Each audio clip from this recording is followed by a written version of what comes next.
예레미야 26장 1에서 24절 말씀입니다. 26장 유다의 왕 요시야의 아들 여호야김이 다스리기 시작한 때에 여호와께로부터 이 말씀이 임하여 이르시되 여호와께서 이와 같이 말씀하시니라. 너는 여호와의 성전들에 서서 유다 모든 성읍에서 여호와의 성전에 와서 예배하는 자에게 내가 내게 명령하여 이르게 한 모든 말을 전하되 한마디도 감하지 말라. 그들이 듣고 혹시 각각 그 악한 길에서 돌아오리라. 그리하면 내가 그들의 악행으로 말미암아 그들에게 재앙을 내리려 하던 뜻을 돌이키리라. 너는 그들에게 이와 같이 이르라. 여호와의 말씀에 너희가 나를 순종하지 아니하며 내가 너희 앞에 둔 내 율법을 행하지 아니하며 내가 너희에게 나의 종 선지자들을 꾸준히 보내 그들의 말을 순종하라고 하였으나 너희는 순종하지 아니하였느니라. 내가 이 성전을 실로같이 되게 하고 이 성을 세계 모든 민족의 저주거리가 되게 하리라 하셨느니라. 예레미야가 여호와의 성전에서 이 말을 하매 제사장들과 선지자들과 모든 백성이 듣더라. 사랑하는 형제 여러분, 5월 22일 월요일 새벽 묵상에 오신 것을 환영합니다. 25장까지 유다를 향해 심판을 경고하는 예레미야의 12편의 설교가 25장까지에서 마감되었습니다. 예레미야서의 본문은 3부로 구성이 되었는데요. 25장까지가 1부였고요. 2부 26에서 45장까지는 예레미야의 전기 형식으로 유다를 향해 예언을 하는 것입니다. 3부는 열방을 향한 예언이 되겠습니다. 이제 본장부터 2부가 시작이 되는데요. 방금 읽은 본문까지는 예레미야 7장 1에서 15절에 언급된 성전 설교와 동일한 내용의 요약입니다. 이로 인한 결과가 스토리로 이어질 것인데요. 마치 예수님의 마지막 고난주간에 성전 정화를 하신 후에 그로 인해 박해를 당하시는 모습을 연상시킵니다.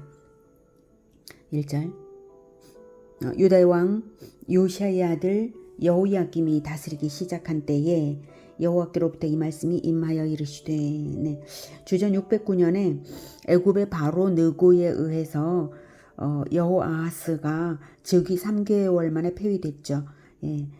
폐위된 아우 여호아하스를 이어서 형인 여호야김이 왕위에 올라 주전 598년까지 약 11년간 여호야김이 유다를 통치했습니다.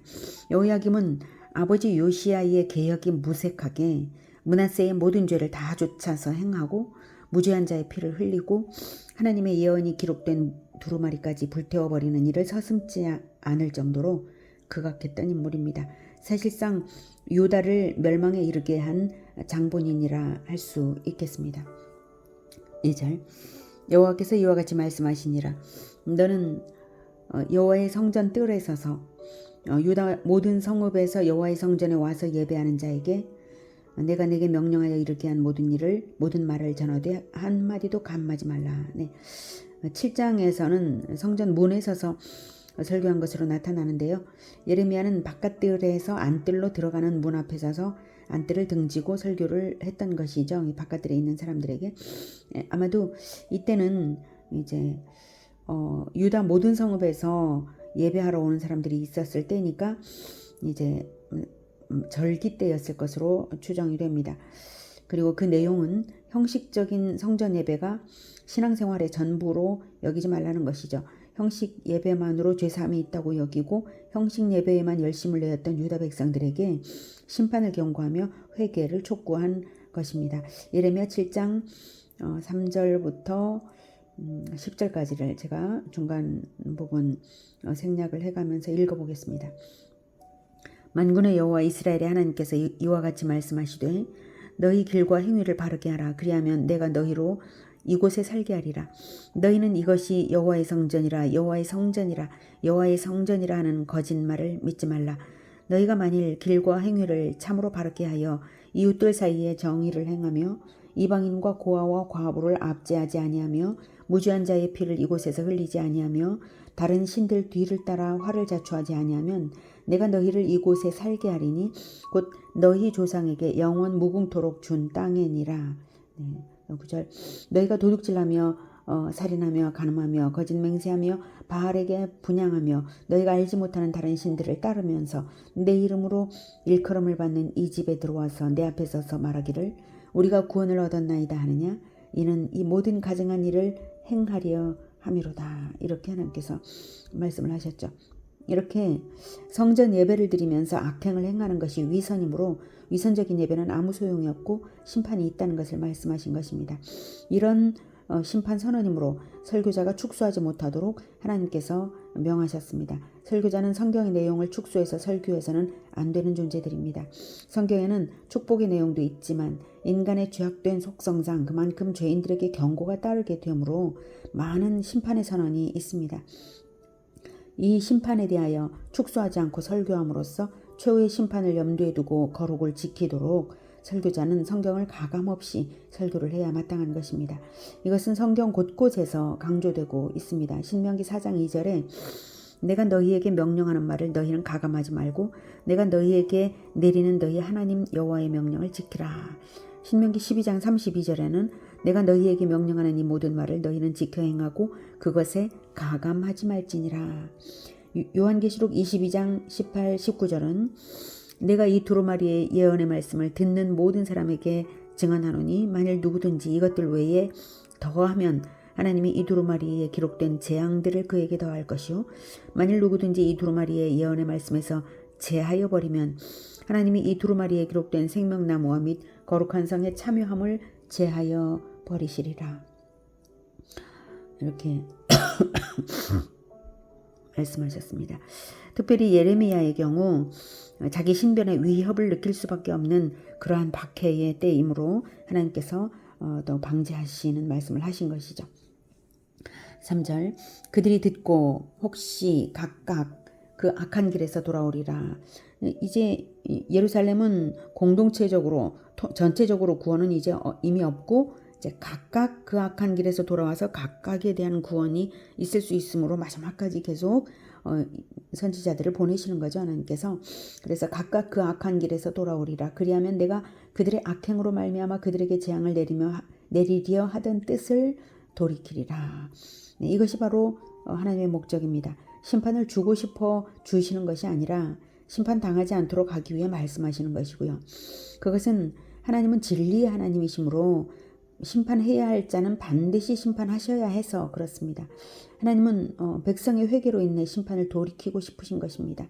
심판이 반드시 있기 때문에 하나님은 자기 아들까지 인간의 몸으로 내려보내셔서 믿는 자들을 위하여 심판을 대신 당하게 하신 것이죠. 심판이 없으시면 굳이 왜 자기 아들까지 내려보낼 이유가 있으시겠습니까? 심판은 반드시 있기 때문에, 그리고 그 심판이 너무나 참혹하고 영원히 가기 때문에 자기 아들의 생명까지도 아끼지 않고 구원을 위해서 사용하신 것입니다. 4절 너는 그들에게 이와 같이 이르라. 여호와의 말씀에 너희가 나를 순종하지 아니하며 내가 너희 앞에 둔 내 율법을 행하지 아니하며 내가 너희에게 나의 종 선지자들을 꾸준히 보내 그들의 말을 순종하라고 하였으나 너희는 순종하지 아니하였느니라. 내가 이 성전을 실로같이 되게 하고 이 성을 세계 모든 민족의 저주거리가 되게 하리라 하셨느니라. 네. 지금까지의 불순종 때문에 더 이상 회개가 없으면 이미 예루살렘 성전은 실로와 같이 될 운명에 처해 있다는 것인데요. 실로는 사사시대 때 실로의 성막이 있어서 예배의 중심지였고요. 실로에 대하여 하나님께서 심판하신 사례는 바로 엘리 대제사장 때의 일입니다. 엘리 대제사장이 대제사장 자리를 물려받을 자기 아들들에게조차 성경을 가르치지도 않고 성경적인 착한 성품을 가르치지 않아서 두 아들 홈리와 비나스는 형식 제사조차 멸시하는 죄를 지었죠. 하나님께서는 엘리 가문의 몰락을 예고하셨지만 두 아들은 변화되지 못했어요. 배운 게 없어서 그렇습니다. 율법을 배운 게 없어서 변화될 수가 없었겠죠. 마침내는 블레셋과의 전투 때에 언약궤를 메고 전쟁터에 나갔다가 대패하여서 두 아들이 하루에 죽고 언약궤는 빼앗기고 엘리 제사장은 그 소식을 들을 때 쓰러져 죽고 실로는 회파되었던 사건입니다. 하나님께서는 올바른 제사를 드리지 않고 제사를 능멸할 때에 언약궤를 빼앗기면서까지 제사장 가문을 심판하셨던 것입니다. 하나님은 진리 하나님이시기 때문에 그 정도까지 하시는 것입니다. 그 정도로 예배가 능멸당하는 것을 볼 수 없으신 하나님이시고 반드시 심판하시는 하나님이신 것을 언약궤 분실과 실로의 성막을 회파하게 하심으로써 기억시키셨습니다. 그런데 그것은 이제 형식 제사에 대해서만 가지신 하나님의 마음은 아닙니다. 진정한 제사를 귀히 여길 줄 알았어야 되는 것이죠. 자, 7절. 예레미야가 여호와의 성전에서 이 말을 하매 제사장들과 선지자들과 모든 백성이 듣더라. 8절부터 듣겠습니다. 예레미야가 여호와께서 명령하신 말씀을 모든 백성에게 전하기를 마치매 제사장들과 선지자들과 모든 백성이 그를 붙잡고 이르되 네가 반드시 죽어야 하리라. 어찌하여 내가 여호와의 이름을 의지하고 예언하여 이르기를 이 성전이 실로같이 되겠고 이 성이 황폐하여 주민이 없으리라 하느냐 하며 그 모든 백성이 여호와의 성전에서 예레미야를 향하여 모여드니라. 예레미야의 설교를 들은 종교 지도자들은 회개는커녕 살해 위협을 하였습니다. 위협에만 그친 것은 아닙니다. 모든 백성들이 몰려왔으므로 합법적으로 죽이기 위해 그 다음 행동을 했습니다. 10절. 유다의 고관들이 이 말을 듣고 왕궁에서 여호와의 성전으로 올라가 여호와의 성전 세 대문의 입구에 앉으매 제사장들과 선지자들이 고관들과 모든 백성에게 말하여 이르되 이 사람은 죽는 것이 합당하니 너희 귀로 들음같이 이 성에 관하여 예언하였습니다. 유다의 고관들 즉 정치 지도자들 앞과 백성들 앞에서 즉 재판석이 열린 거예요. 거기서 예레미야를 죽여야 한다고 선동하는 고발을 하였습니다. 12절. 예레미야가 모든 고관과 백성에게 말하여 이르되 여호와께서 나를 보내사 너희가 들은 바 모든 말로 이 성전과 이 성을 향하여 예언하게 하셨느니라. 그런즉 너희는 너희 길과 행위를 고치고 너희 하나님 여호와의 목소리를 청종하라. 그리하면 여호와께서 너희에게 선언하신 재앙에 대하여 뜻을 돌이키시리라. 보라, 나는 너희 손에 있으니 너희 의견에 좋은 대로 옳은 대로 하려니와 너희는 분명히 알아라. 너희가 나를 죽이면 반드시 무죄한 피를 너희 몸과 이 성과 이 성 주민에게 돌리는 것이니라. 이는 여호와께서 진실로 나를 보내사 이 모든 말을 너희 귀에 말하게 하셨습니다. 예레미야는 두려움 없이 더욱더 할 말을 재차하였고요. 자신을 죽이는 것이 큰 죄가 되어 값을 치르게 될 것을 경고했습니다. 사적인 문제가 아니므로 예레미야는 자신의 생명을 바로 유다를 위해서 변호해야 했습니다. 16절. 고관들과 모든 백성이 제사장들과 선지자들에게 이르되 이 사람이 우리 하나님 여호와의 이름으로 우리에게 말하였으니 죽일 만한 이유가 없느니라.